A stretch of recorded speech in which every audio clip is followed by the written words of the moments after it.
when I stopped by the gas station to pick up the drinks, I happened to look behind the cash register, bringing up last week's conversation that we had. Oh yeah, about the gas station wiener pills, and it was like one pill in this pack. Just the one? Like this massive horse pill. Was it like a suppository? I don't know what it was. It said Mr. Big. Mr. Big.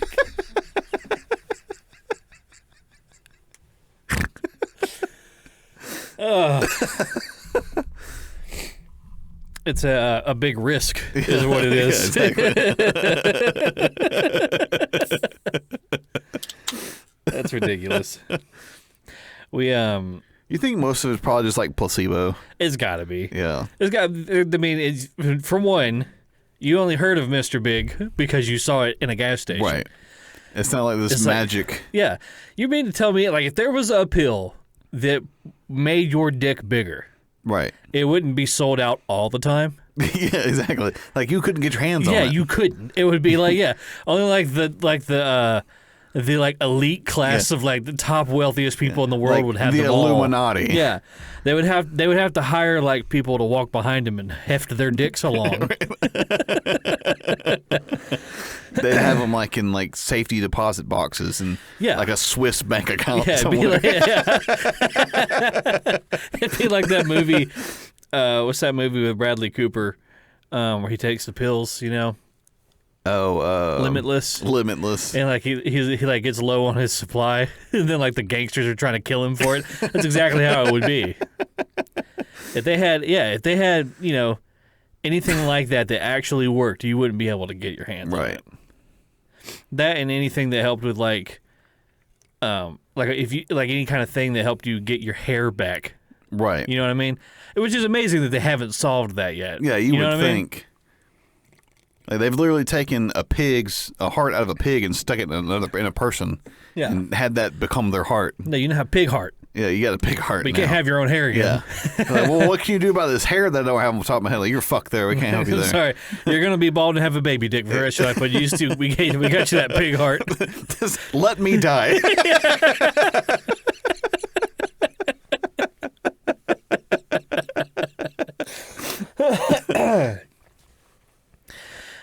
Whoever figures it out, though, they're going to be so rich. The conspiracy theorist in me thinks that they're they've already figured it out. That somebody has already figured it out, but it's more profitable to not cure it. Oh, I thought we were still talking about making your wiener bigger. Either or. Either one. Baldness or that. The people over at Mr. Big are going around whacking the people that... It's sort of like all the conspiracies that there was the dude that created the... water-powered car. Water-powered car. Yeah, and big oil killed him to death, choked him on his own fingernails or something. Yeah, maybe it's like the cancer thing, right? There's more money in treating it than there is in curing it. Right. As a callback to our very first ever episode where we talked about penis enlargement surgery, even that is that's pretty sketchy. That's sketchy. Because we looked at that surgery, that procedure, just because I was curious, what that was like. Mm-hmm. And they basically stick they cut. It's like a stent they stick in there. Essentially, yeah. I always think of it just if they took the tube from a paper towel roll. Yeah, pretty much. Stuck it in there. Yeah. It's we've got all this wiener on the inside of you. We need to get it out here. We'll pull it out here, yeah. At least another inch. Yeah. It's why do I have this hidden secret inch? It's like the secret menu at Chick-fil-A or something. I don't want it inside me. I want it inside other people.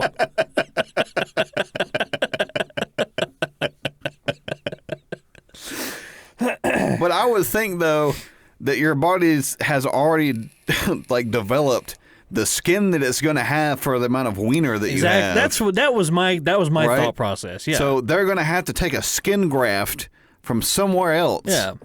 to get that skin, to get you some extra skin. Yeah, so you're just gonna your dick's you're gonna have like a 1 inch longer dick, but it's gonna look like all Frankenstein together. Right, exactly. With like this crazy skin graft.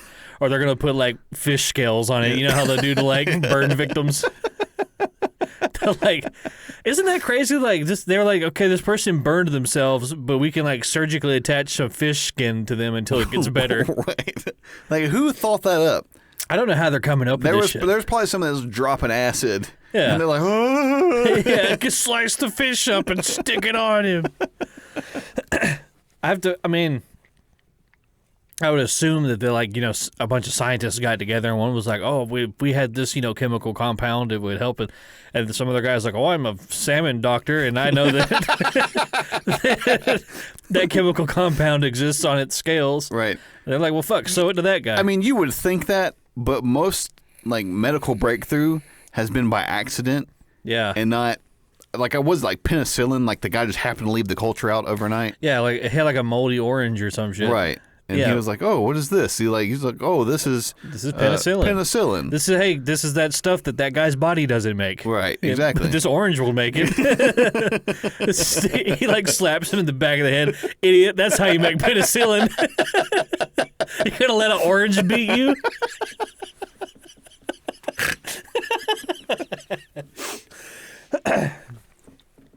Yeah, so I mean, it's either like accidents or like, just kind of throwing shit at a wall. Right. Like most of the time they'll create something for something and then it has like a side effect, like a secondary thing that it does. And that ends up being like the and primary that happens use. to be like the primary thing that does. Wasn't that like what Viagra was? Like Viagra was not. It's supposed to like thin your blood or something right. like that. And I think they were like, oh, it just makes your wiener hard. Yeah. So they're like, oh, well, we'll just sell it as the wiener hard pill. It's like some dude had like really like chunky blood. And they're like, here, take this pill. And all of a sudden his dick was like rock solid. He's like, oh my God, I'm 85 and I've got a 20-year-old's boner.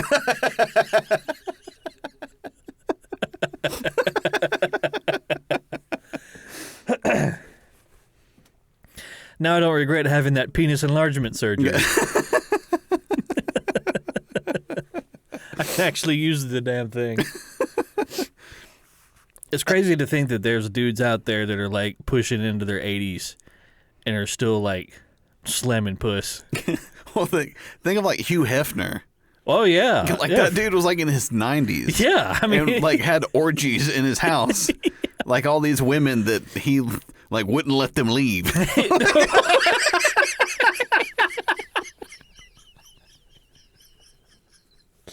Was that the situation, or was it I think he like had them like on an allowance, and like he really wasn't paying them that much. I think it was like, oh, you get like exposure, baby. Like, and, it was like his deal. You get to live in my mansion, and right. Yeah, but I think by the time like he got ready to die, like that mansion was old. Yeah, and there's probably no telling how long the carpet's been in there. No, gross. The carpet in the bedroom. It's like it grew. Yeah. Why is the carpet longer than when we put it in? And like there's a lot of stories of like Hugh Hefner like taking multiple women at one time back there. Yeah. As like he's not going back there to play hearts. Nope. Like I think we all know what he's doing. Nope. He's laying on his back. Right. With his medically induced boner. Right. And they're all just taking turns. They're all paying their dues. I couldn't imagine being that old. Like, leave me alone. Number one, I couldn't imagine being 80 years old and putting up with a bunch of like early like 20s. Yeah. Like women. Yeah. A bunch of like vapid idiot women. Right. Because it's not like these aren't the women that are going on to be astronauts. No. No. They've got another scientists. Good like 15 years of being fun to look at, and then that's it. Yeah, that's it. It's all over. Like, I guess you should have learned a skill during that time. Not to say that there aren't like very like good-looking like scientists and people who are like in STEM and stuff. Oh yeah. Like I'm sure that they're. There's attractive, like smart people for sure. But there's a lot more attractive dumbasses. Right. Because you don't have to be smart. Because you don't have to be smart. Right. I feel like you especially with women, it's like, because there are so many creepy old Hugh Hefners, boner pilled up dudes. if all you're really concerned with is where your next meal comes from and what your bank account looks like, you could absolutely just lean into your sex appeal and live your life that way. Right. And lots of them have, and lots of them do. Oh yeah, definitely. I'm not bemoaning the fact that I can't do that. I'm just saying, let's call it what it is, right? I mean, you could probably find like a certain clientele that might be into like. Yeah, but that's not. That's not the kind of thing that I want to be a part of. It'd be like fucking prostitute Mickey. Oh, good. $15 will get you a Steamboat Willie. To this day, that's probably my most favorite like animated shorts that I've ever found. Yeah, I remember seeing that for the first time on stupidvideos.com. No. Which is like, you want to talk about a blast from the past? Like that was like way before YouTube, way before YouTube. No. It was kind of funny too because like, back then, if you wanted to find something to do on the internet, you kind of had to stumble across it. Right. Like accidentally. You just kind of had to follow these hyperlinks that were posted everywhere. Yeah.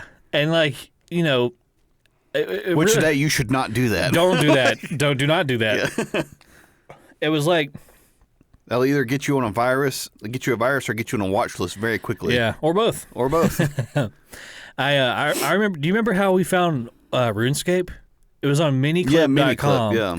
And on the right-hand side, it was listed as like their top 10 games. I remember what like most of them were. So like number 1 was RuneScape. Right. And then like number 2 was BattleBots. Right, or like 8-ball pool or something like that. And the funny thing about it was like, so miniclip.com was just a site that hosted Flash games. Right. And it was all those Flash games were on their site, but the link for the number 1 rated game on their site for RuneScape, you click it and it took you to RuneScape's website. Right. So very clearly RuneScape was paying to have that listed there. But whatever. Worked for them. It totally worked for me. I have dumped several hours into fucking RuneScape. I mean, I think I wasted every summer between 2007 and 2010, just dumped it straight into RuneScape, and I have no regrets. Never getting that back. Yeah, nothing to show for it, but no regrets either. I think it's funny that so when they made like they like modernized RuneScape or whatever, and they gave it like updated 3D graphics and things like that. Everybody's like, thanks, I hate it. Everybody's like, this is fucking sucks. I hate this shit. And like objectively, it looks a lot better. Yeah. It plays a lot better. Like it is a better product. Right. But everybody liked the old version, old shitty product so much because there's a lot of charm to it. Right. Like that charm wasn't there. Right. And like their whole fan base bullied them into bringing that back. It's like, guys, we made this great new thing. Yeah. Don't you want to play this? Like, no, we want to play the old shitty version. But I think it was like, it was such a staple, right, of like that era of the internet, and like it had such a massive fan base. Like at any given time, there's like 200, 300,000 people playing. It was back in 2007. It was like, was there even that many people on the internet at one time? No, I mean, really, if you think about it, before like Facebook got on your phone, you had to go to the computer.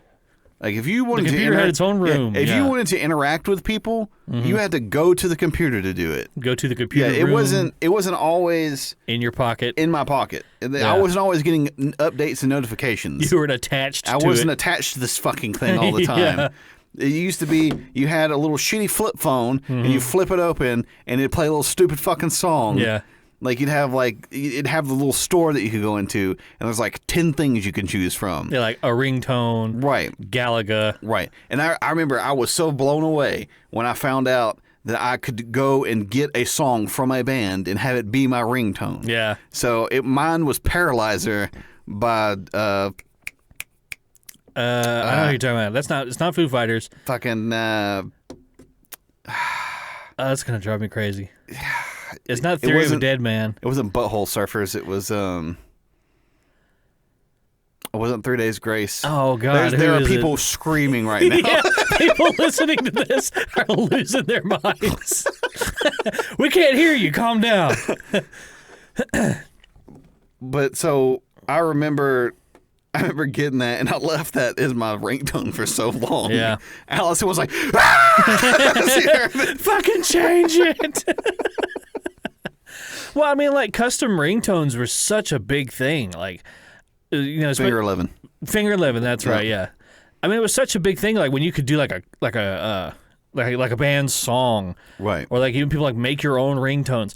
That was such a big thing. Like, you remember all, like, the commercials? It was, like, they would come on, like, text Peter 555 to get funny Family Guy voice, the Jamster commercials. Right, yeah.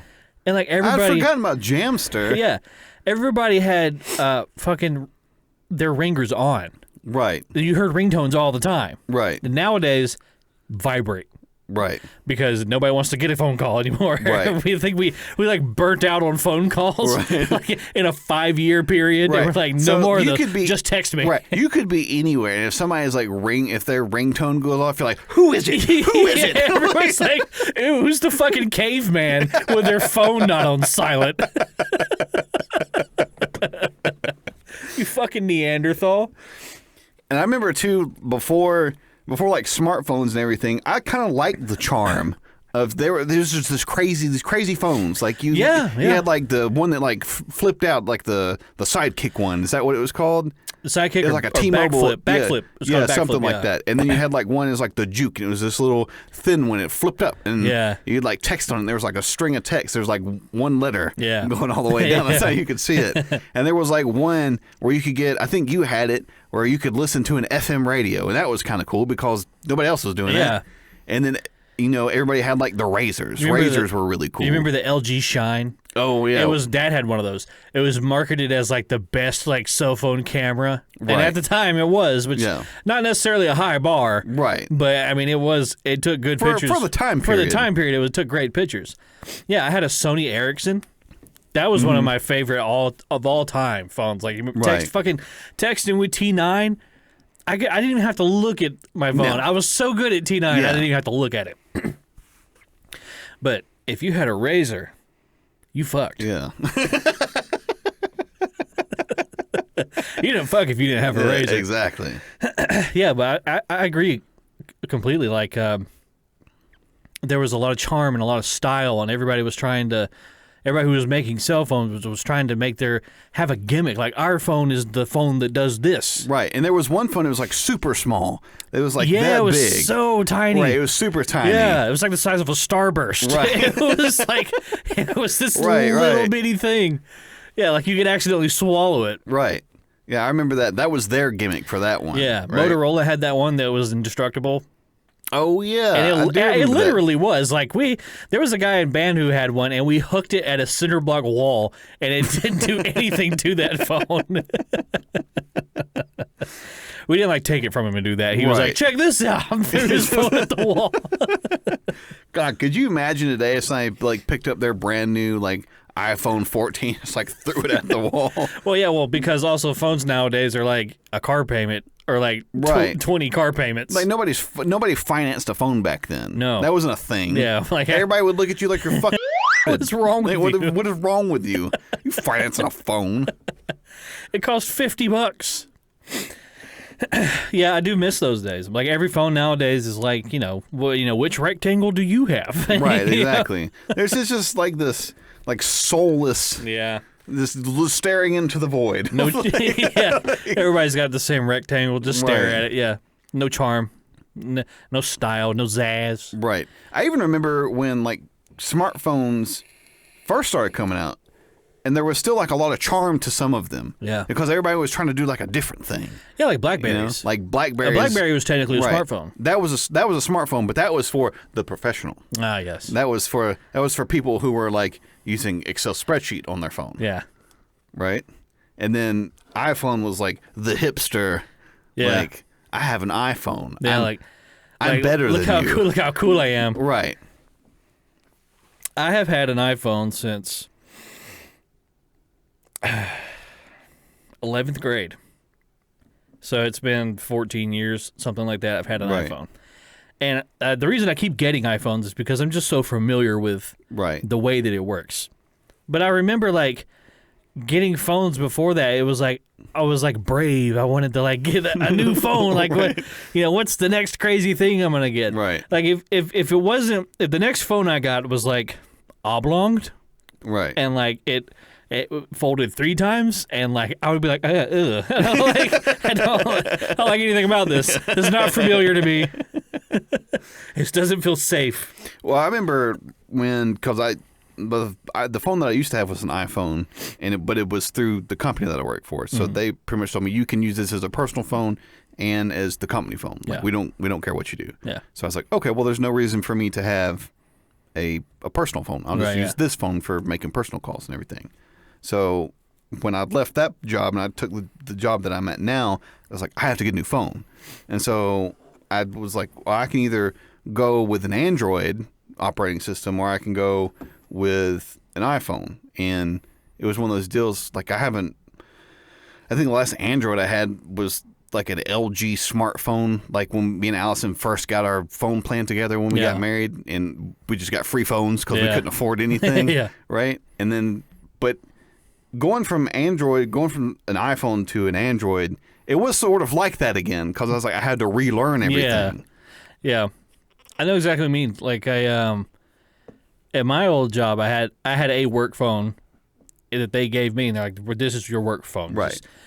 And it was a Samsung Galaxy or Samsung some S7. I don't remember exactly what it was, but it was an Android. Right. And it was like, just like if I laid them next to each other, they're both rectangles. Right. So at face value, it looks like the same thing, but then just like the menus and the way you navigated them. Right. Like I probably opened and went through like the menus on my work phone 4 times. Right. For 3-4 years that I had it, because I didn't want to learn how to use it. And I kind of had this moment where it was like, I finally understand old people. They don't want to learn anything new. They know everything they need to know. Like, I don't understand why they made it difficult. Which in reality, it couldn't be difficult to figure out how to use it if you just gave it the time, but it's just fucking like I gotta again with this. Yeah, again. How many times am I gonna have to learn to do this simple fucking thing? Quit changing it. Well, it'd be sort of like everybody uses Windows for their operating system for their computer. It'd be like if tomorrow we're like, no more Windows. Everybody has to learn Linux. Ooh. Yeah, ew. Right? Yikes. Why Linux? Like, I understand if you wanted to go like Mac. Right. Well, I mean, because it's sort of like the Android iPhone deal. Yeah. Like Android, there's a lot more stuff and like customization that you can do with the Android. That's what I've always heard. Yeah.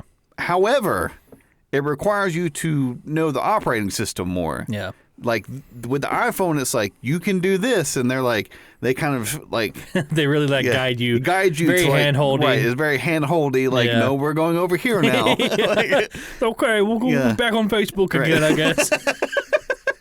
$1,400 Facebook machine. So it's sort of like that with Linux. Like Linux, you can do anything you want to with Linux. Yeah, you can fucking brick it. Right. It doesn't matter. It won't let you know that you're about to do that. Like, oh, you want to delete the sys32 file? Okay. Have fun. Linux is the libertarian definitely. of the operating systems. Definitely. You can do whatever you want. I mean, if you're about to shoot you in the head, I'm not going to stop you. Yeah. Go Who for am it. I to say?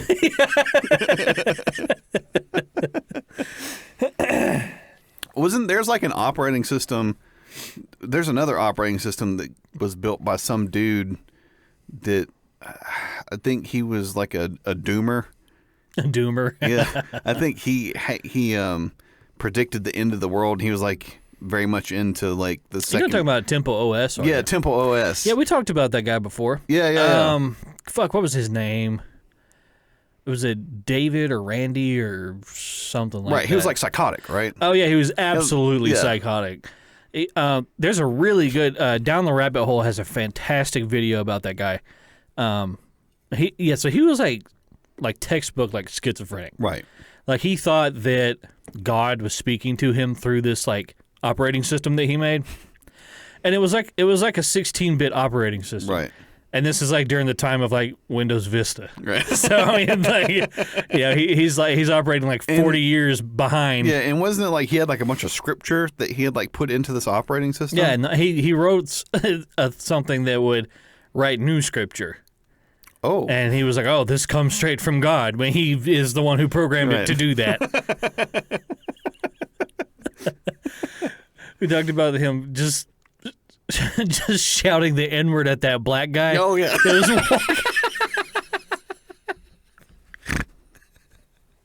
That was much later on in his life when at the time I think he was homeless, and he was like one of his regular haunts was like this liquor store Yeah. that he would just sit outside of, and he was speaking into his phone like doing a live stream or something, Right. and he looks up like this. He looks up to look at somebody, and he turns the phone around at the guy. It's just this black guy walking down the street minding his own business. I'm gonna yell this racial slur at this gentleman. He just like he says it at him, and then turns the phone back to himself and keeps on talking like nothing just happened. Yeah. And then like a couple seconds pass, and you hear the black guy come over like, "Man, I ought to beat your fucking ass!" Like he's obviously upset, you know. And the guy, and he's sitting there like, "I didn't do anything to you. Why are you over here bothering me?" So yeah, he was Like, obviously this guy is like out of his fucking mind. Yeah, he was like convinced that he was married to like some model, and he would like write her letters, but he didn't send them to her. That's concerning. Yeah, that's like, you know, he would eventually kill her with a knife, kind of crazy. Right. Yeah. I want to say, no, I don't think he ever did go to prison. He ended up either committing suicide or dying of crazy. I don't really remember what it was. His brain just rotted. His brain just fucking rotted, poured out of his ears. Right. He was like, that's kind of like a horrific thought. That at any time your brain could just be like, yeah, we're not doing this anymore. Anything right anymore. No. They're just gonna fucking woo, Rumspringa. But yeah, so there's a YouTube channel called Down the Rabbit Hole, and it has a great video on that guy. That is one of my favorite all-time YouTube channels. Is Down the Rabbit Hole. Yeah. Like they covered Chris Chan. I don't know if you know about Chris Chan. He's an infamous internet figure. Was recent. I'm sorry, I forgot he transitioned. It's not the one that's like real fat and eats everything, is it? She is real fat, but I don't think that. No. You're thinking of Nikocado avocado. Yeah, That's another. There's gonna be a Down the Rabbit Hole video on him. Have soon. you ever seen like the before picture of that dude? Oh yeah, back when he was like a vegan. Right. Yeah. He played the cello and he was like a concert violinist or something. Yeah. He was like really good. Yeah. He was in great shape. What the fuck happened? YouTube. He got sucked into that YouTube machine. The gears just chewed him up. Ugh. It's it's gross what that money will do to people. It makes you wonder like, because if you just saw like the before Nikocado, right, and you only were ever exposed to that, and then say you like, you know, he used to be one of your favorite guys on YouTube, and then you paid attention to something else for 20 years. Yeah, and then just came back. And you just came back, and he's 400 pounds heavier, right, and he's doing mukbang videos. Yeah. It's like that Donald Glover meme where he's standing there with the pizzas and everything's on fire. Yeah, that's exactly what it's like. My first exposure to Nikocado was somebody had posted a video on Twitter, and they're like, "This is the nastiest thing I've ever seen," and it was him, and he was sitting there with his boyfriend, and the title of the video was "We Broke Up," and they're sitting there crying on the bed. No, and it was like.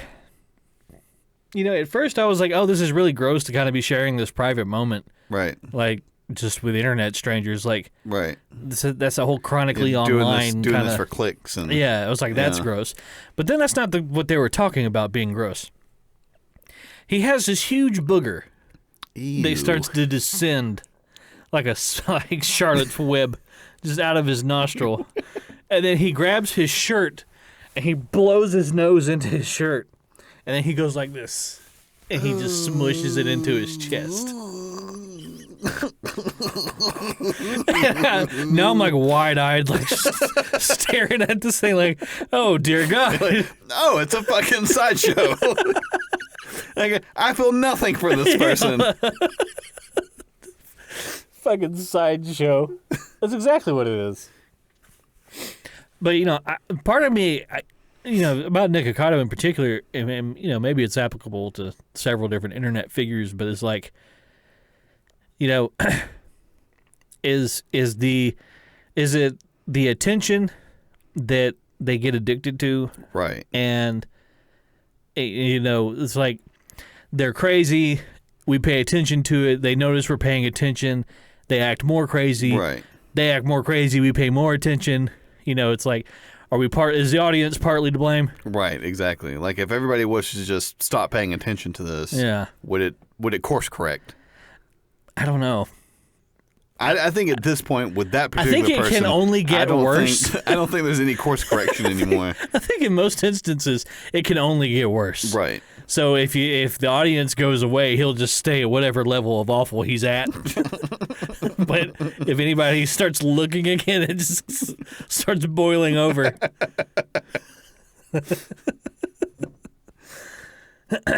This would be funny for somebody to point back to, like, if I ever go crazy. Yeah. If there's ever like a video of me jerking off on the side of the street. Well, was it? I guess it's always interesting to see like the evolution of I guess like YouTube personalities, because not all of them start out this like there's some evolution that happens with some of them, right? Yeah, yeah. Like I didn't know this, but apparently that Hassan Piker. Oh yeah, Sam Hyde. I guess he used not Sam Hyde, but Hassan Piker used to be Hassan Piker himself. Yeah, like he used to be like the pickup artist dude. Like he wrote all like these bro articles and everything. Yeah, yeah. He was like a misogynistic asshole. Right, exactly. Yeah. And now he's like a champagne socialist. Yeah, yeah. He's what they call limousine liberal. Yeah. Yeah, it's exactly what he is. Yeah. It's like he virtue signals and he espouses all these very liberal ideologies, but the moment that it comes time to act on any of it, he just completely 180s, and you're like, oh, you're just a piece of shit. Right, exactly. Well, let's bring in the podcast right quick.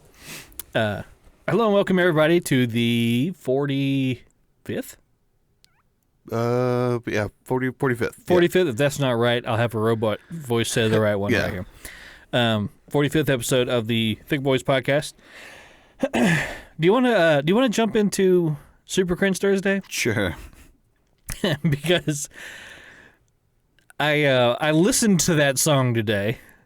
That's such a scummy song. It is a scummy song. Yeah, it's super scummy. I specifically remember, like, when did that song come out? That song came out. That's like, that'd be like a 07. No, 07, 08. That came out when I was in 10th grade. Yep, that song came out when I was in ninth grade going into 10th grade.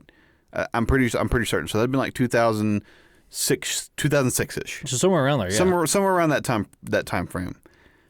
And I remember like everybody liked that song. Yeah. Everybody, it was on the radio all the time.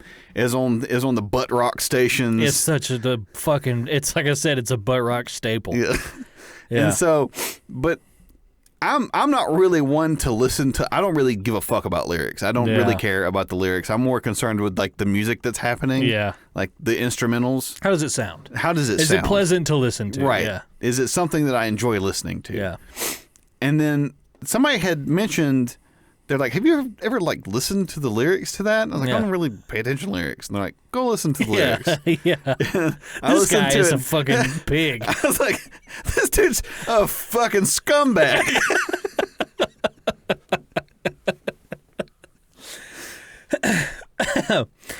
For anybody who didn't see it, our Super Cringe Thursday pick for this week was these two individuals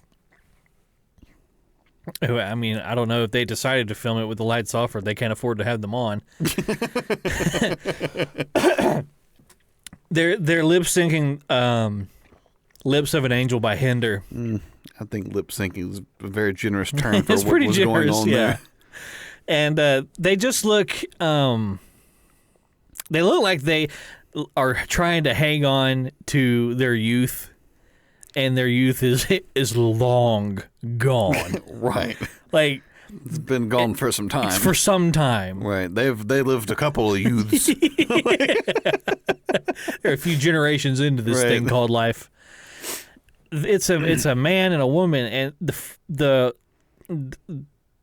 there's a part where the guy, he starts out and he's like lip syncing the first like couple of lines, and then it switches over to her and she's lip syncing lines, but it's being sung by the same person on, like, it's not a duet. It's one. So it's like, I don't understand why they did that. Yeah. But it's funny because when it first switches over to her, and she's sitting there and she's lip syncing, she's not lip syncing. She's going. Yeah, she's She's moving opening her and closing mouth. her mouth like an anime character. Yeah, right. And I don't think she's got a whole lot of teeth in her mouth. I don't think she either. has any teeth in her mouth. You can always tell too, cause the jaw Goes real high. is real high. Yeah. So where the teeth would have been brought together and stopped. Yeah. She can smell her chin. Right. Right. Her chin is mighty close to her nose. But it's a very it's just cringy because of the This was sung in a trailer somewhere. yeah, it's cringy. To me, the cringy part is like they're trying to be a part of something that they are far too old Right. and just clearly not a part of. Right. I don't think they understand the lyrics either. And I don't think they do. I really don't think they do. The funniest part of the whole video is at the end, where he's got her dressed up like an angel. Oh yeah, they got that He's like Party City. He's like fingering her mouth.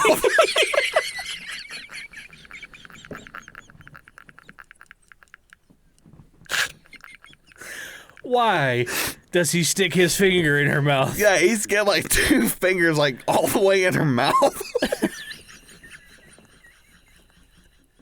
It's like, damn it, Darlene, share the chaw. It's the only one we got.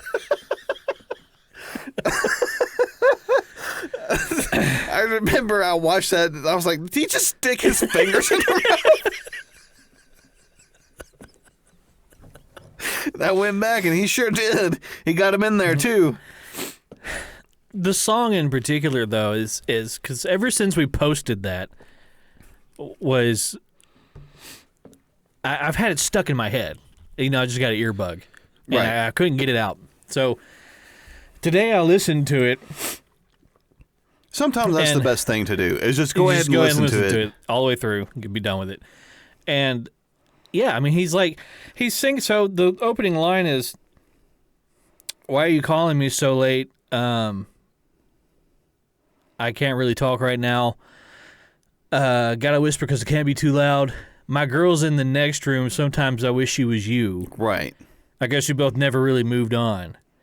Yeah. And then he says, "It's hard to be faithful when you got the lips of an angel." Right, and that's at that point. That's when he sticks his fingers in that lady's mouth. yeah. And he's got some fucking sausage fingers, man. Yeah, and she's got the lips of a goblin. When you got the gums of an angel.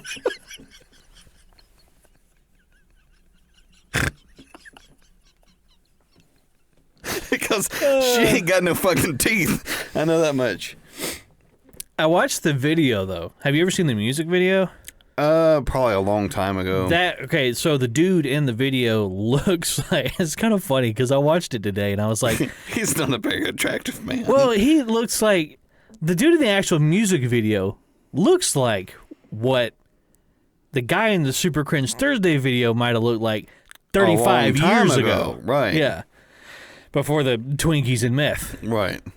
Sort of like Oh fuck! Who's the dude from Motley Crue? Oh, Vince Neil. Yeah, he's It's like a definite Vince Neil situation. definite Vince Neil situation. Yeah.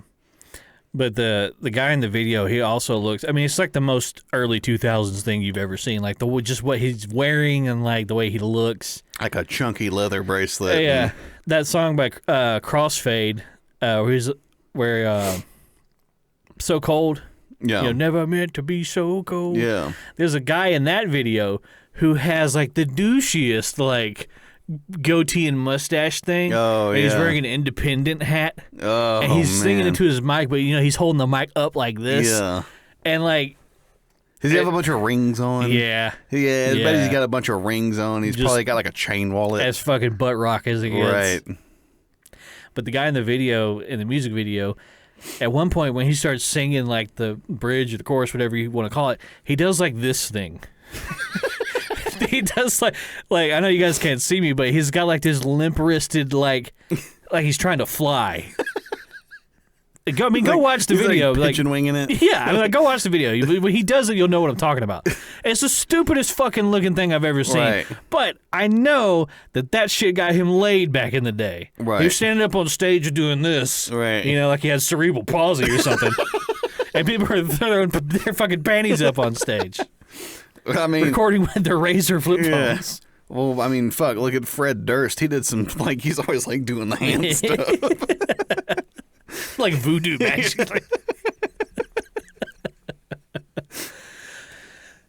It's kind of funny, like when you think about like all like the, during the sex, drugs, and rock and roll era of music, like all like the hot guys or whatever, Right. like Steve fucking Tyler. Right. Are you kidding me? That dude looks like a Muppet.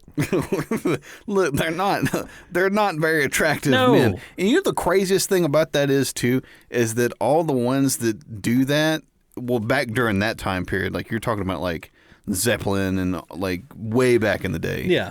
Is that They went on for a long time. Like Yeah. it went into like Rolling Stones and stuff Right. like that. Yeah.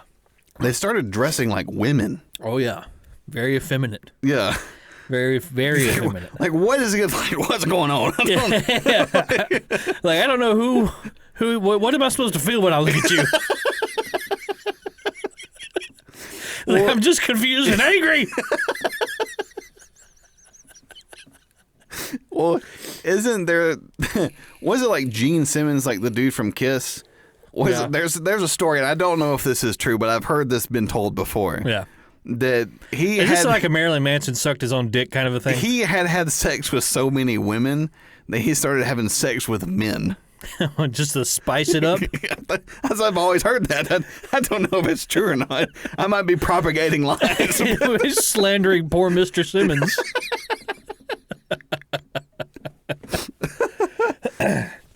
Probably when that rumor started, it was well before the internet, so nobody could fact check anything. Right. They were like, no, it's true. No, that's true. Yeah, I heard it from Jack. They're like, oh, fuck that dude. Yeah. I'll make up as many lies as I want. It's so funny too to because the effeminate dressing thing carried on for a real long time too. Like when dudes wearing eyeliner and shit. My Chemical Romance is a perfect example. Right. Well, I mean, it carried on through like hair metal was very much like that with Poison and Oh, yeah. Bon Jovi and all of them. They had the same hairdo as all the women. Yeah. And they wore a lot of like skimpy clothing like the women would wear back Like then. they would wear like tight leather pants. Right. Exactly. And like a big one of those studded belts. Right. Think about Tokyo Hotel with their song Monsoon. You ever seen the video for that? I don't think so. So, first of all, that's a great song. I love that song. But the dude in that video is the most androgynous looking individual I have ever seen. Right. To this day, I'm not convinced it's a man.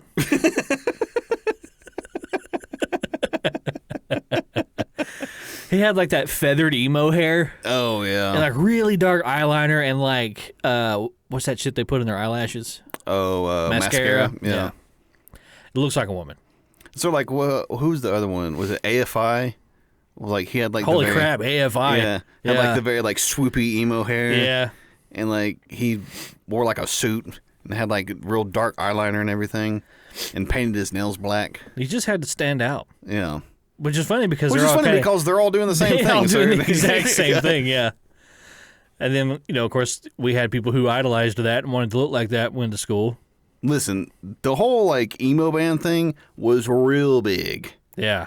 Like, from the time I was, like, in 9th grade to the time I graduated. Like hip-hop, how hip-hop is now? Right. That's emo was that back then. Like, you had My Chemical Romance was massive. Good Charlotte was another big one. AFI was big. AFI was massive. Him. Yeah, talking about him. I've never heard any of him songs. Or whoever he his is. songs. Yeah, his songs. Him songs. Yeah, him songs. Do you listen to him song? Have you heard him song? Sorry, I don't English so good. But that was coming like on the back end of, I guess, like before that, I guess it was like the nu metal thing was real big, and there was like a period of time like in between, like when nu metal was kind of dying out, like when Linkin Park really wasn't cool anymore. Yeah, like on the back end of like Meteora when that CD came out, there was like Blink-182 was big. Yeah, and like Sum 41 was big. Yeah, and locker rock is what I call it. Right, yeah. You had like it was like a pop punk. Yeah, was real big. Oh yeah, pop punk was huge. Pop punk was huge. The next time we have Chris in here, we need to get him to talk about his pop punk band, Come Down Denver. Oh yeah, from 10 plus years ago. I can't believe it's been that long. Didn't they have a song on MTV at one time? That sounds right. I think they did. I know he's listening to this, so he would know. Yeah, he would know. But yeah, right. I'm almost positive that that's right. I've always thought the first time I heard them, they sounded a lot like Motion City Soundtrack to me. Yes, that was another big one, right? It's kind of funny too because I've played Come Down Denver music for people before, and have been asked like, "Oh, is this Motion City Soundtrack?" Right. And it's kind of funny because I've also played Motion City Soundtrack for people who haven't heard Come Down Denver, and they say, "Oh, is this Chris's band?" Right. I was like, "No, but I understand why you would think that." Right. Like obviously they do sound a lot alike, and I don't know if maybe Chris took like a lot of inspiration from them or not, but it sounded like that to me. Chris's singing voice, I think, was in the same range as the guy from Motion City Soundtrack. His range, like that. Because I think everybody has like a very comfortable range that they sing in. Right. And theirs were kind of in the same area. Speaking of Motion City Soundtrack, I really only like Commit This to Memory. That album is the only album of theirs I like. I've ever listened the one to. that came out after that, I think, was called My Dinosaur Life, and it was really stupid. Really? It was incredibly stupid and hard to listen to. My Dinosaur Life? Yeah. Was it written by a 4-year-old? Well, I think that tells you everything you need to know. Do you ever like listen to a band or like really get into a band and then like they release something that you don't like? Doesn't it feel like a betrayal? That's like, ugh. Stab me in the heart. Unless it's like, I wonder like the people who first started listening to Metallica and then like it just gets progressively worse. just waiting for it to get better. It's like being a fucking Halo fan. It's just not getting any better, man. Just L after L after L. You're like, Ride the Lightning's really good, and then it's like, was it the Black Album? You're like, it's not really what I liked about you guys. Yeah. And then like Load comes out, you're like, ooh. Oh no, where's this going? It's getting worse. Wherever this is going, I don't want to go there. And then Saint Anger comes out, you're like, we're here.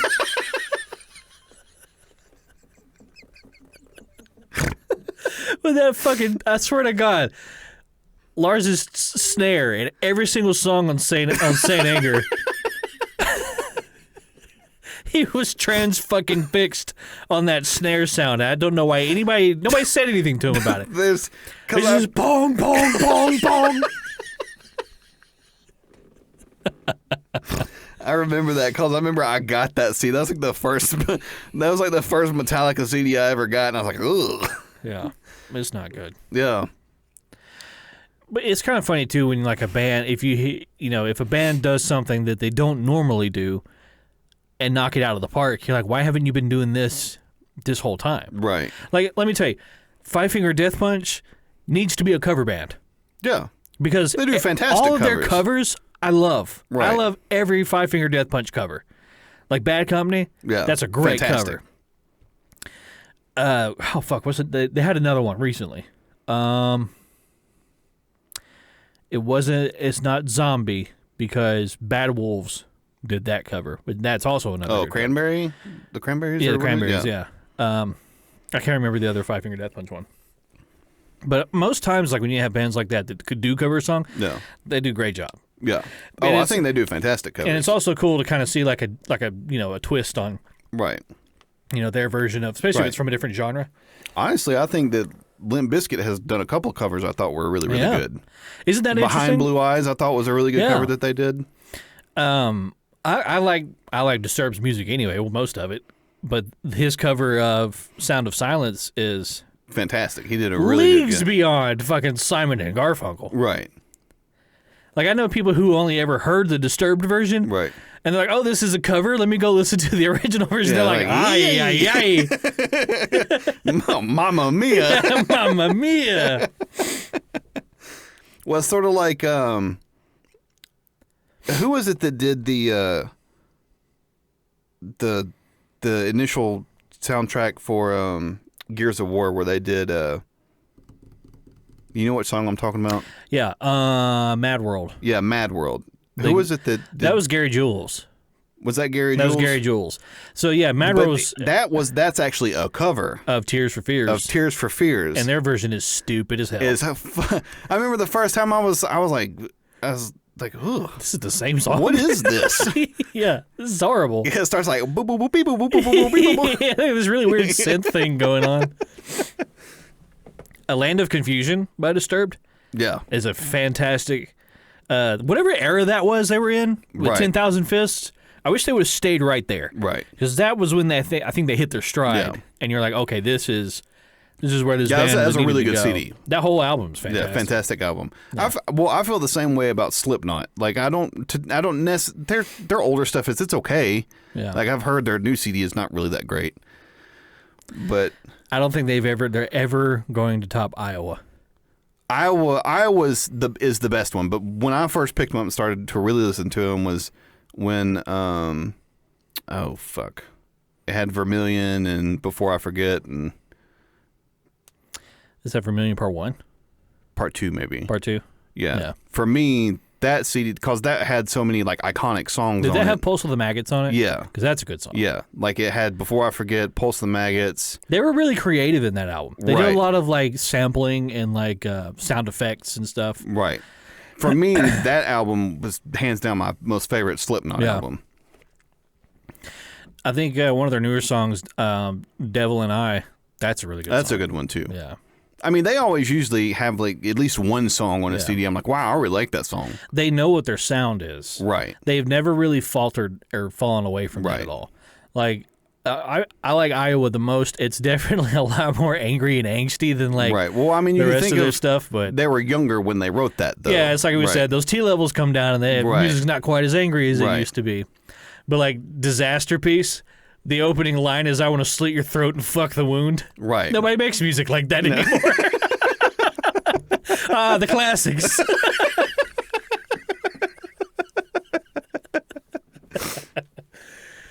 But yeah, then you've got fucking Zach Brown Band did an EDM album. Right. Well, I mean, look at like Bring Me the Horizon. Yeah. Like, have you ever listened like their early stuff? Yeah. Their early stuff is like, I don't even know if you could, and I get so confused with all the different cores. Mm-hmm. Like, I guess mathcore, metalcore, hardcore. I'm assuming like it's like metalcore, Applecore, but it's pretty heavy. Yeah. But like as they got into like the one they had like Spirit and like some of the other ones on it gets a little bit more like melodic. Yeah. Right. And the like pop influence starts to come in. Yeah. Right. And I feel like that album for me was like a good mesh of the two. Like I felt like it was still heavy in spots, but it was pretty melodic, so I enjoyed that. Yeah. Slipknot's they have some melodic pieces too, so it kind of helps kind of mesh it together. Yeah. Whereas like you have other bands that not necessarily they don't really give a fuck about melody. Or it's like, oh, we're here to like blast your fucking face off. Here's the noise we created. Like some grindcore bands or something like that. But like their new stuff is, I can't with the new stuff. I tried to, and I can't do it. It's like almost like a Eurobeat. I don't know what the fuck's happening.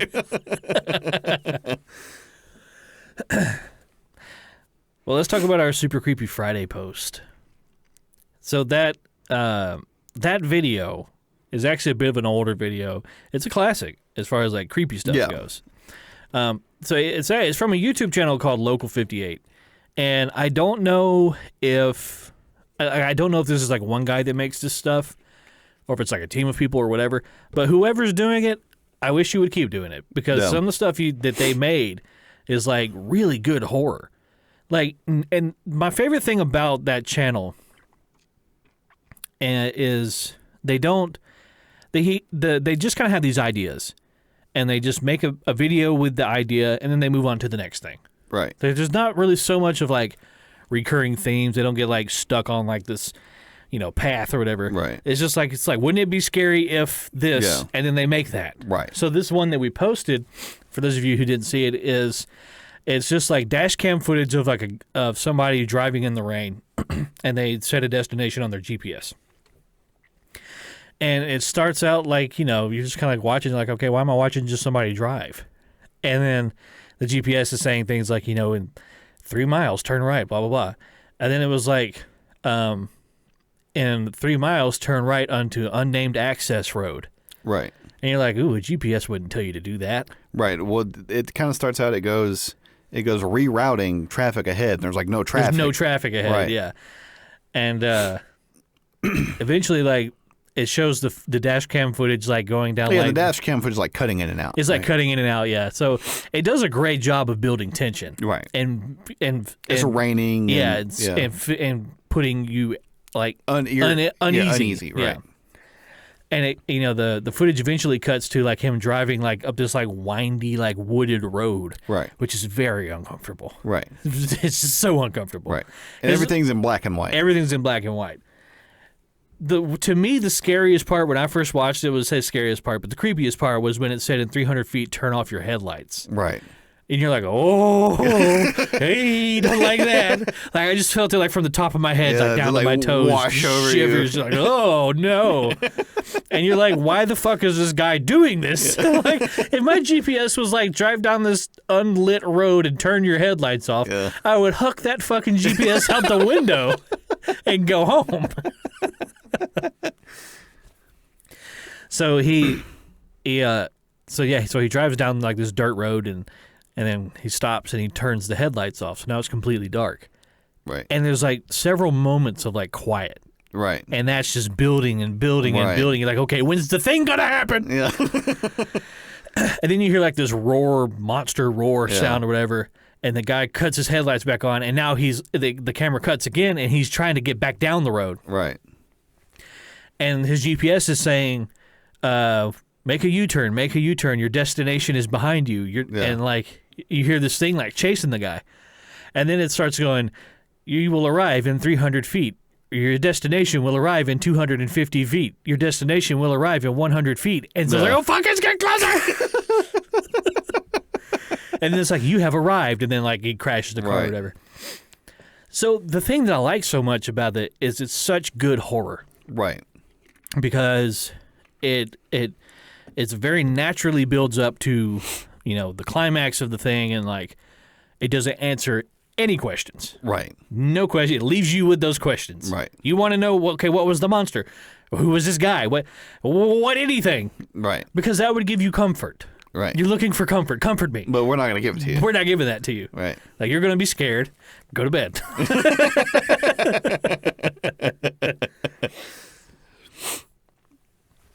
It's kind of reminiscent of like, Paranormal Activity, like we talked about. Right. That whole, not really being able to see the monster in the dark. Right. The uneasiness and the tension in the buildup. So I would say that if we're talking about key components of horror, I think the key component to good horror is buildup. build up and never letting them see the monster. Yeah. Because you want their brain to do all the heavy lifting. Yeah, people know how to scare themselves. Right. But you can kind of nudge them in the right direction. Right. Almost everything that reveals the monster, it's like, oh, well, that's not really what I wanted. Yeah, right. Unless it's like just the one person that's like, yeah, oh my God, it's the exact thing that I fear most. How did he know?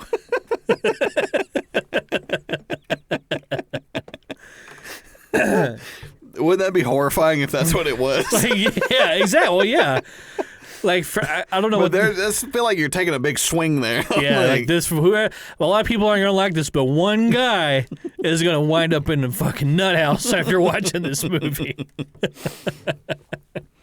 Well, I mean, that was sort of, and that just kind of goes to show you that you don't have to have a very long story in order to build tension, in order for you to tell a good horror story. Right. It can be done within 3.5, 4 minutes. Yeah, I think 3 minutes and 38 seconds is like the runtime for that video we posted. Whereas, like, you have, it's just amazing to me that you can have this that was probably done very cheaply. They kind of were able to do that, like right? In a day, probably. In a day, like probably went out. They probably went around and drove around like, oh, this would be a really good road for us to go down. Yeah. Right at night. So that would be something that we could use. So it's just kind of amazing to me that like you could probably one person could do that. And it would cost you nothing to do it. Right. Yeah. Right. And then upload it to YouTube. I mean, it would cost your time in order to do it, but you have like these multi-million-dollar, corporations. Yeah, with like a team of writers. Right, with a team of writers and everything, and like they just can't. They can't do it. They can't do it. It was like I remember when like the Blair Witch Project first came out. Yeah. And how scary that was. Yeah. That was like the first like POV one, wasn't right. it? Yeah. Right. Because everybody was like, oh, like did they just take this from somebody? Yeah, it makes it so intimate. Right. Yeah. And it's like they never really let you see the monster. Like I remember at the end of the movie, there's like the dude in the corner, and they like drop the camera and then they're screaming. Yeah. Right. But they never answer. Never anything. answers any questions. Right. Yeah. Yeah, I think that's where Paranormal Activity started to kind of fall off. Was like when it started answering the questions. Right. So like in the second movie, it's as far as like the timeline goes, it happens during the same time as the first movie. Right. But it's happening to like the first movie, the girl, I think her name's Katie. It's happening to like her sister and her family. Mm-hmm. And then they start trying to establish some backstory between these characters, and you're like, well, we don't really need that. Yeah. Like it really it's not required. It's not required. I mean, there's a lot of good jump scares and everything in it, but also kind of it's like, I kind of know where this is going to go because you got me the first couple times. I kind of know what to expect now. And then they go to the third movie, and it happens like in the past, like when they were both little girls. Right. And it shows like, okay, here's why the monster is attacking them. Here's where the monster came from. And it's like, well, I don't. Yeah, you've taken all the suspense and all the universe building for this. You've taken and you just kind of held my hand and walked me through this house of horrors. Yeah. It's like now I see the man behind the curtain. Right. That it's come down and I don't really care anymore. Right. It's like a jump scare is only good in the moment. Right. Like, exactly. oh, that got me. Yeah. But it wasn't like, the first time I watched Paranormal Activity, I kind of didn't want to go to bed that night. Right. That's what a horror movie should do. Exactly. It's supposed to linger on afterwards. Once the credits roll, you're not exactly at ease anymore. Right. Well, it's like I remember one of like the scariest movies I ever saw up until like the end of it when it showed the monster was Darkness Falls. Like, cause it's the one about it's a dumb premise. It's like you lose your final baby tooth, and then like this tooth fairy comes to get it, and if you happen to wake up and see her, then she will forever try to attack you in the darkness. So you always have to be in the light. Yeah. So that's a scary concept. Yeah, it is. Right, and she's like flying around. She's always there. Like, yeah, exactly. But she's like screaming. So she was like, ah, fuck. And so like the movie is scary because they never show it. And the whole time the dude's like freaking out, like because he happened to see her. You see him see her. Yeah. Right? And then he like gets in, he's like got these huge gashes all over him. I think I do kind of remember. Right? And then the mom's something standing in about the doorway and this thing like flies by and gets her, right? Yeah. And then so throughout the rest of the movie, like it's like him, he like comes back to the home. It's like the whole I've come back to the hometown and all this stuff, right? Yeah. Then so it plays through that, and then at the end of it, it shows the monster. Right. Right. But up until that point, it's just like this flash, and like you don't really get a good look at it. Yeah, you don't have time to kind of piece together what it is. Yeah. Well, too, I mean, it can work if you do see the monster. Think like, Freddy from Nightmare on Elm Street. And I think the reason that Freddy works so well is because of the powerlessness. Right. Like correct. you are powerless against this. Right. Like, you as a human being, you get a sense of comfort from knowing that you have agency in the situation that you're in. You can affect the outcome to some degree, but it's like, oh, don't go to sleep. Well, how the fuck am I supposed to not go to sleep? Right. I will literally, that will happen. Yeah. What? I have no choice. Yeah. So that that builds tension as well. It's like, okay, I know that the thing's going to happen. I just don't know when. There's no way for me to get around it. Right, and I'm powerless to stop it. So that can work too. Unless, of course, you can like lucid dream. Yeah, like I'm in control now. And then bitch. he's fucked. I never really watched like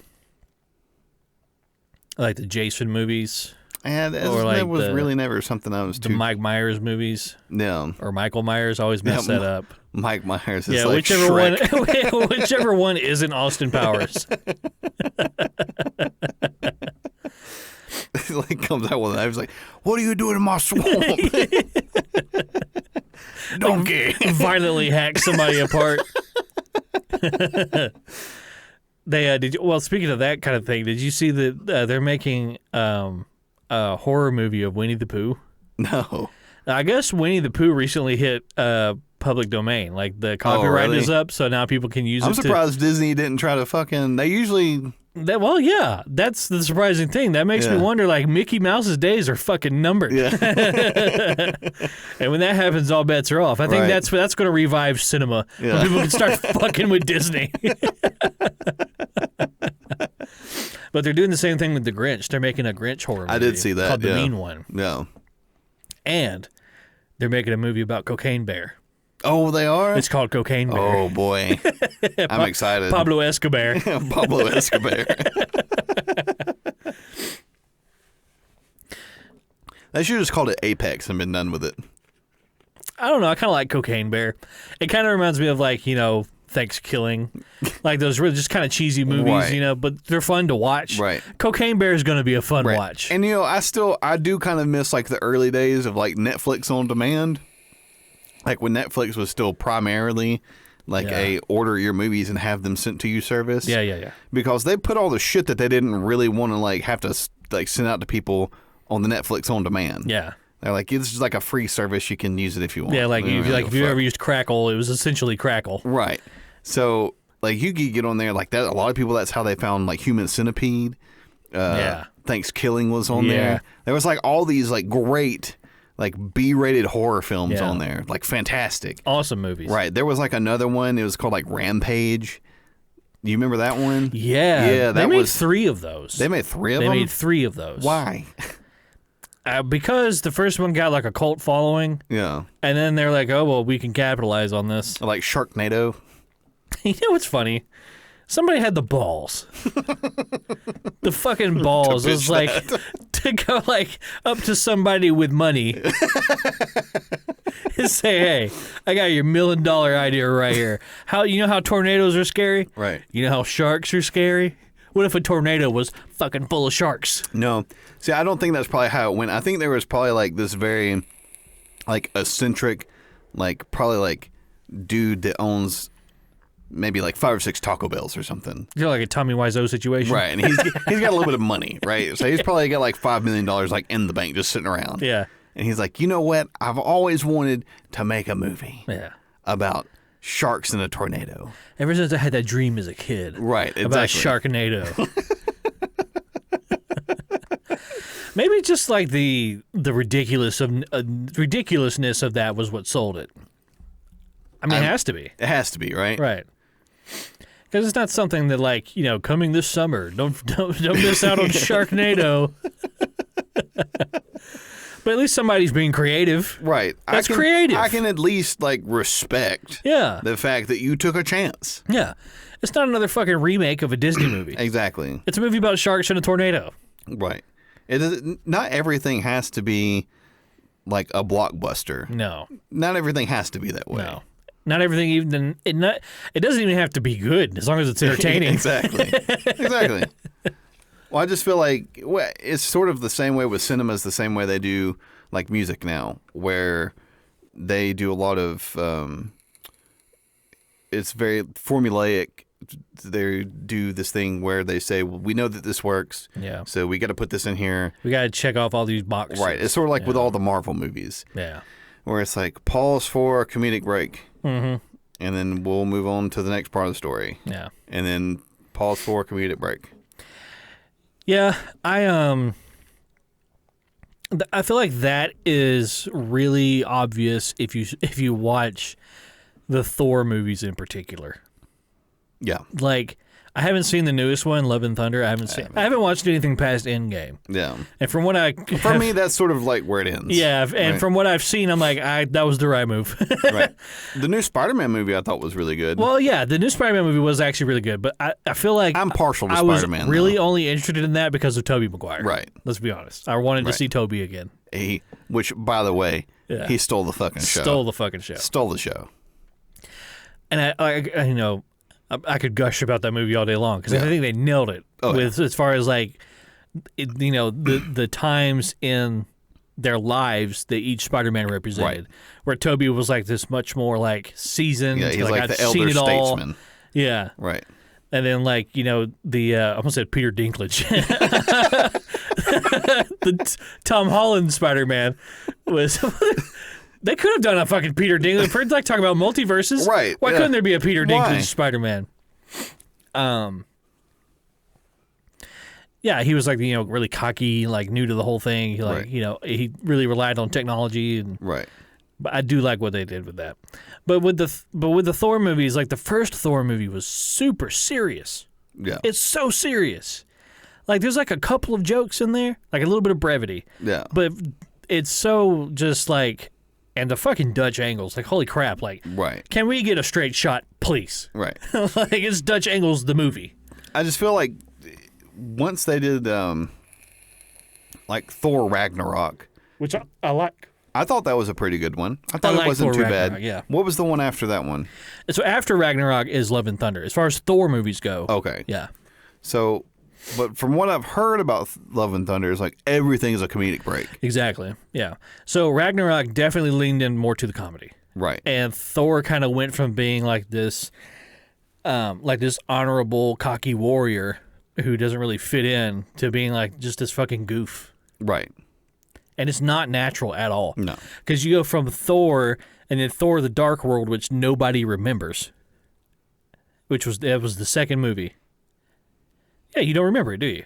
Mm-mm. The elves. Do you remember the elves? They fought the elves. Yeah, I do remember that now. Then she got the red sludge in her. Oh, yeah. Yeah. It's so forgettable. Yeah. Because at the time, what everybody latched onto was this like goofy Marvel movie. Right. Every Marvel movie coming out had to be fucking Iron Man. Right. With these jokes every 5 seconds. Right. But that's not those. But the thing is that those aren't those characters, though. Right. Iron Man was written that way because that's how Iron Man is. Because that's how he is. Yeah, and he's Spider-Man like an asshole making jokes about it. Right. And Spider-Man's supposed to be like a goofy character. That makes jokes while he's fighting people. Yeah. Like his little puns and everything. And Hulk is supposed to be like this like sad. You know, you feel bad for him because of the situation that he's in. He can't control this thing that's inside of him. I think the first Avengers movie got really close to bringing all those characters together and having them react to one another the way that they would react to one another. Right. You know, without them just kind of congealing into like, you know, Thor is just Iron Man but without a suit, and like we're all making goofy, lighthearted jokes and Well, they're just trying to commercialize it and like get the families out to see it. Yeah. And then we're gonna sell a bunch of toys for the kids. Yeah. I mean, you can't argue with the results.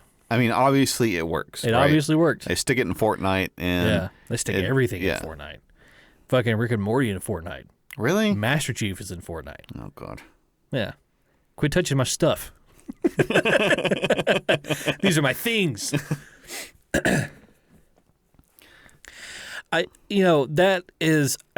That's a problem, appealing to the broader audience. Right. I think that is a problem that is plaguing a lot of things right now, especially in video games. Just trying to like appease everyone. Yeah, yeah. And it happened really badly with Halo 4 in particular, because Halo 4, they really wanted to capture the Call of Duty audience. Right. But you also have to retain the Halo audience. Right. So who are we making this game for? Right. Because if I want to play Call of Duty, if I'm a Call of Duty fan, why would I go to Halo to play Call of Duty when I could play Call of Duty? Right. And if I'm a Halo fan, I was like, well, this game isn't made for me. This is how you made this for them. Right. So you see that in a lot of things now. Like, oh, we made this, sequel to this movie that you like, but we want to appeal to all these people over here, so we're going to kind of pull away from our fans, right, and cater to this crowd, right. And they're like, that crowd has already told you they don't like you, right? But we over here like you, so why aren't you making it for us anymore? But they got to appeal to that broader audience because the old greenbacks. Yep. Got to make that money. Got to make that money. And it's like, with video games in particular, it's so Overwatch. You know Overwatch is. So they released Overwatch 2 recently, and it's a shit show. I thought that was just like a multiplayer game. It is. Then why do they need a second one? They don't. It's literally the exact same game, but with a 2. As a matter of fact, if you go to Overwatch's official Twitter account, their handle is Overwatch, but with a 2 this time. They know what they're doing. But it's so predatory. Like in the first game, you have like all these different like characters you could play as. Right. In Overwatch 2, they locked some of those characters behind a paywall. So you either have to unlock them through however many hours of gameplay or buy them, $20 for this thing that used to be free. So, but the reason I bring it up is because so many people are mad about it. Right. And you would think that millions and millions and millions of people bitching and saying how horrible this thing is and we don't like this, that the company would stop doing that thing. Right. But the money that they're making off of it doesn't match what the millions of people are shouting. Right. So why would I stop? Yeah, they're always going to do what makes the money. Right. They don't care how mad you are. You can be as mad as you want to be. But as long as you're handing them their money, they don't care how hard you're frowning. Right. They're getting the money. Exactly. So if you want to change something, if something sucks and you fucking hate it, quit buying it. Right. I just don't understand that. Aren't they And you have to have a phone number to play, too. Ooh. Yeah, it can't be a prepaid phone. What? It's got something to do with... So you can't use like a Google... No, you have to have like an AT&T plan in order to play Overwatch 2. Yuck. It's got something to do with their efforts to reduce toxicity in the community. What does that have to do with anything? I don't know. I have no idea. That way they can have them shut off your phone? Yeah, if you like say the N-word at somebody, they're like, you don't get to play anymore. Yeah. Yeah, I don't know what that is. Like you don't get to have a phone anymore? Then shut your fucking phone off. Shut your fucking phone off. That sounds fucking insane. It's dystopian, almost. It's like 1984. What the fuck is going on? That's wild. Aren't they owned by Blizzard? Yeah. Ah. Blizzard is owned by the Chinese. Well. Aren't they? They are effectively owned by the Chinese. They bow down to the Chinese. Well, yeah. Yeah. There was, a matter of fact, the video game arm of the Chinese government. Yeah, pretty much. Just extended over here. Yeah. There was, they have a convention every year called BlizzCon. Yeah. And so, most people listening have probably heard of World of Warcraft. Yeah. And Blizzard, of course, is the company that made that. Oh, really? I didn't know that. Yeah. So that's that's where they got their, that's what they have built their castle upon. Yeah. At BlizzCon, so there was that whole meme about how the president of China looks like Winnie the Pooh. Yeah. And people were going to BlizzCon dressed as Winnie the Pooh. Oh, really? to get at Blizzard. And so Blizzard really didn't like that they were doing that. Mm-hmm. So they were banning these people. And started killing them. Lining them up against the wall out back. They started banning these people from all future BlizzCon, things that they were doing, and also banning them from playing Overwatch. They found out who these people were and stopped them from playing their game ever again. Really? Because it's more important that China is happy. That's so insane to me. We're talking about video games here. Right. This is video games. This is not international politics. Right. It's fucking video games. That's so wild. It's crazy. That's so, like, I heard, and I don't know if this is true or not, but I had heard at one point that, how, was it Huawei is owned by the Chinese, that's a Chinese cell provider or whatever? Mm-hmm. They make cool phones. They do. They make really cool phones. But you can't have them over here. Yeah. Yeah. I wouldn't want it anyway. They backdoor everything. Yeah. So apparently, up and down this corridor, off of eastern Colorado, going up and down that area there, going up into Wyoming and the Dakotas and everything. Yeah. There were a bunch of secondary cell providers that were up in regional cell providers and everything. Mm. And before Huawei was before they were banned from the US, they were providing a lot of the cell tower the infrastructure for those cell towers. Really? Yeah. Because they apparently the Chinese government was well, we'll knock the price down and get the bid. Yeah. So they just up and down this corridor is nothing but Huawei cell towers. That's crazy. Or it's not the cell tower itself; it's whatever their service or their something. Service and how they were operating the cell tower and everything. Yeah. Interestingly enough, up and down that cell tower is where a mass majority of the nuclear missile silos are. Well, look how at about that? Right. And interestingly enough, is that up and down this corridor, that the software on whatever equipment it was that they had on these cell towers runs out every so often, and it has to be updated. Well, when they ban that, all these people, all these regional cell providers that had purchased this equipment, they can get the updates. Yeah. Because they'd have to link it back over to China. The U.S. government told them no. Yeah. And to retrofit all this, I think they said it was going to cost about $10 billion. Ooh, that's a hefty price tag. And so the question is do you then say, well, we got to go and obviously you have to strip all this out. That cannot be there. It has to be replaced. It has to be replaced. From the ground up. Yeah, but what are you going to replace it with? Yeah. Are you going to just take all these people's cell service from them and they can't use it anymore? Yeah. It's we can't do that. Yeah. So what are you going to do? Are you going to go out and bid a contract out for AT&T and Verizon and try to get cell towers placed back up there? It's well, if you do that, well, then you're passing that along to the taxpayers. Yeah. We're paying for that now. To pay for that. Well, that wasn't the initial plan because that was purchased by those companies. Yeah. So what are we supposed to do about this? Damned if you do, damned if you don't. Right, exactly. How badly do you not want China to have access to our nuclear codes? I would say you need to pay whatever that costs. Right. Well, I think that's the big thing. I don't necessarily think that they would have access to say, shut down anything. But they could monitor a lot of But they stuff. could monitor it. Yeah. They could, if one of them were to say, oh, I don't know, we got ready to launch one. Yeah, they would know they immediately. immediately would know. Yeah. And send one our way. Yeah, exactly. Yeah. So that's a scary thought. You guys, we're on the precipice of death. At any given moment, it can just be fucking done. Right. It's like we were talking about. It's we're just constantly in Putin's ear. It's do it, you fucking pussy. Fucking dare you. Fucking pussy. You won't do anything. Oh, man.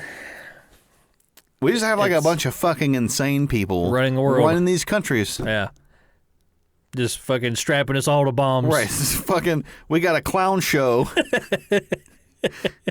Just honking our noses at each other. Every 4 years, we change the color of the tie the clown's wearing.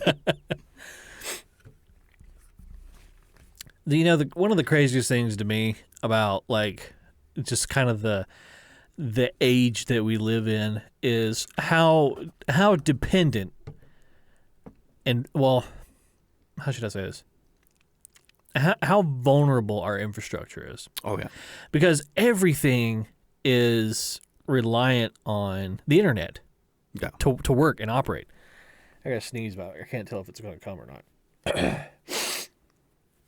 Sorry. About a year ago, there was that section of Colonial Pipeline. They send a lot of gas up and down the east coast of the United States, gasoline. It got hacked by, they assume, Russia. That's what they said. And it caused like a huge gas shortage over here, and it like hiked up prices, and it really fucked a bunch of people up. And it was like, that was like one dude with a computer, with a Linux computer. Yeah, Sergey. Oh, yeah, Sergey over in Moscow. Yeah. He did that to us. Right. And every single facet of our lives are dependent. Is tied to the fucking internet. Is tied to these very fragile things. Right. Do you know that the entire world's economy is 100% dependent on Microsoft Excel? I wouldn't doubt that at all. What if something happened to Excel? We can't trade bananas anymore. No more bananas. No more medical equipment. No more nothing. Right. No, and we don't manufacture anything over here. Nope. Except political discourse. I mean, we can't eat that. Yeah. So, like, the idea of like a nuclear bomb going off. The fact that there's a lot of parts of like a nuclear explosion that is bad for you. Right. Aside from like the miniature sun that appears, and then the shock wave, and then the radioactive fallout, but like the EMP that it gives off. Right. And if something, it's like if you like, there's this transmission lines over here down the road from me. Like, if an electromagnetic pulse hits those and it fries them, that has to be replaced. Right. It can't be fixed. You got to put a new one in. Right. So that's like, if an EMP landed or happened around here and it fried all the electronics in like a 40-mile radius, right, we're back in the fucking Stone Age. Right. Your cars will never work again. Right. Your phone will never work again. Nothing will ever work again until it is replaced. Right. And we don't have enough natural resources to do that. Nope. So we are like, the entire world, everyone is hanging by their fucking fingertips off the side of a cliff. And the world's politicians are up on top of the cliff having a fucking scuffle. And at any minute, they're going to step on your finger and you're going to fall off. Just fucking thin ice, man. Yeah. They're up there fucking horsing around. Horsing around. Like, you knock it off, please. Yeah, it's just sort of amazing to me. It's amazing to me that nobody is saying, "Hey, let's just take a step back for a second. Yeah. Let's just let cooler heads prevail. Let's calm down. Let's not do anything rash." It's like you have to ask yourself, like, do these people not understand what it is we have to lose?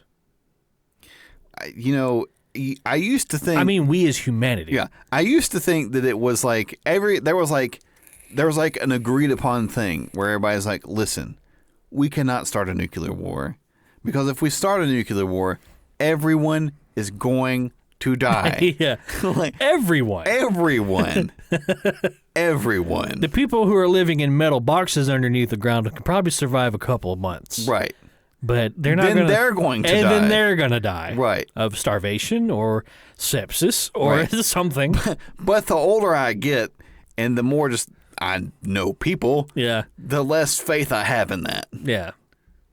Because at the end of the day, it's people in charge. Right. It's people.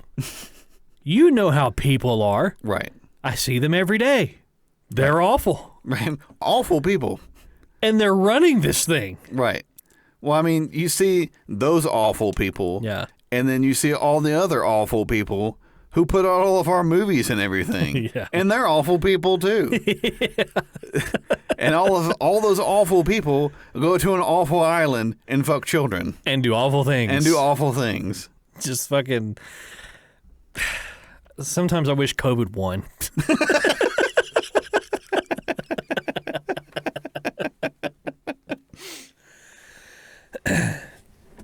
I would love to see humanity persist into the cosmos. I'd love to see humanity become like a spacefaring, spread out into the stars and conquer the universe and do the things that we could do. Yeah. I know that we could do. 1,000 years from now.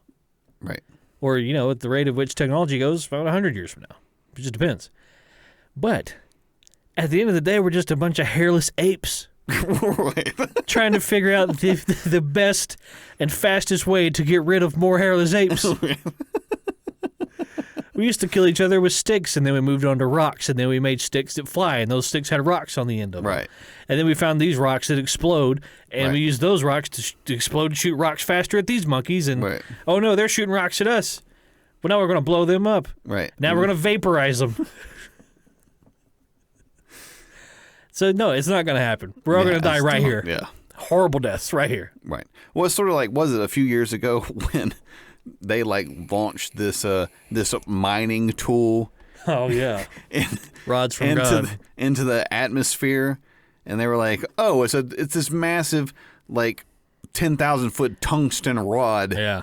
And we're using it for mining purposes. Like, what are you mining? Yeah, what are you mining? Another country? Death. Yeah. That it's kind of crazy, that thing, how that works is it's like the technology behind it is super advanced, like space age advanced. Right. But it's very primitive in the way that it operates. Boop. Because it's just basically a big hand in outer space holding a rock. And it just lets go of it, and it crashes into the Earth at such speed. And kills everything. Yeah.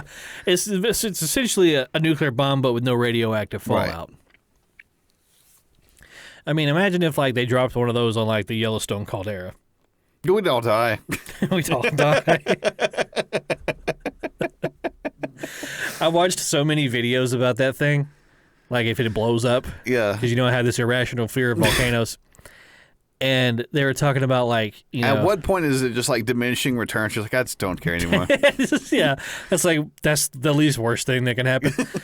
It's they were talking about the worst part of it would be all the ash that got released into the sky, and it's it would get up into the ozone layer. Right. It get that far up there that it stays up there. Right. And the sunlight can't penetrate it, so we have essentially an ice age. Right. And it's and the ash that does come back down, you'll breathe it in, and it basically turns into cement in your lungs. Great, yay! So, do you want to die a real slow death? Yeah. Or do you want to die a real quick death? Right. I don't really think you got a choice. You're just gonna get the one you get. You know what I'm gonna do? I'm gonna do like the guy in Pompeii. I'm gonna go stand on my front porch and jerk off. And beat it before it bits me. Hopefully you take the Mr. Big pill. I should have been taking this thing all along. Look how fucking big it is. They're right. It exists. Just grow like a luscious head of hair. Big fat cock. Honey, come look. And she never gets there in time. She never got to see it. Remember me as I am, not as I was.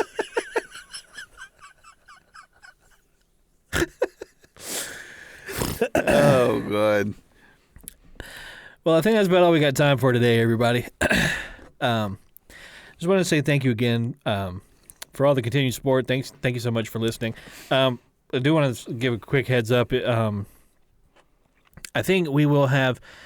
So this episode will come out next Tuesday, and then we'll have another episode the Tuesday after that. Yeah. But I think we're going to miss the next 2 Tuesdays because I'm going to be gone. I'm going to be gone both days that we would record. Okay. So there's going to be a little bit of a dead space there. So I just want to apologize in advance. We're not being lazy. Yeah. I need a break. Yeah.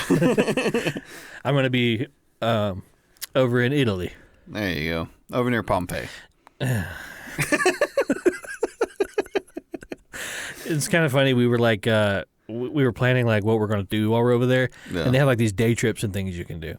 And so we're landing, we leave here, we fly out on the 28th at 7:50 p.m. We land over there on the 29th at 11 a.m. And then the day after that, we go down to Pompeii down near that area. The day after that, we're doing a 13-hour walking tour of the entire city of Rome. Yay. So it's you got some good tennis shoes you're taking with you? Well, the first 2 days are going to be like the marathon to end all marathons. Right. So I don't know what's going to happen to me. I might just fall over and fucking die. So in the event that I don't ever come back, I really hope you guys have enjoyed the podcast. It's been a lot of fun. I'm either going to die of exhaustion or Pompeii is going to explode again while I'm over there. But yeah, thanks again for listening. As always, we've still got some stickers. If you guys want stickers, all you gotta do is reach out to us and give us your address, and we'll ship them to you. They're totally free. Or if you know us, or you know you're gonna see us one day, we'll just hand them over to you. If you guys have any questions, comments, or concerns, you can always reach out to us on Facebook or email us at thickboypodcast@gmail.com, and we're also on Twitter, so don't forget to follow us over there. If there was anything we said on the podcast that offended you, or we were wrong about, or both of those things are very likely. Yeah. Make sure to let us know, and we will read it on our new section here on the podcast called "I'm Sorry." Is there anything else? Anything you'd like to close with?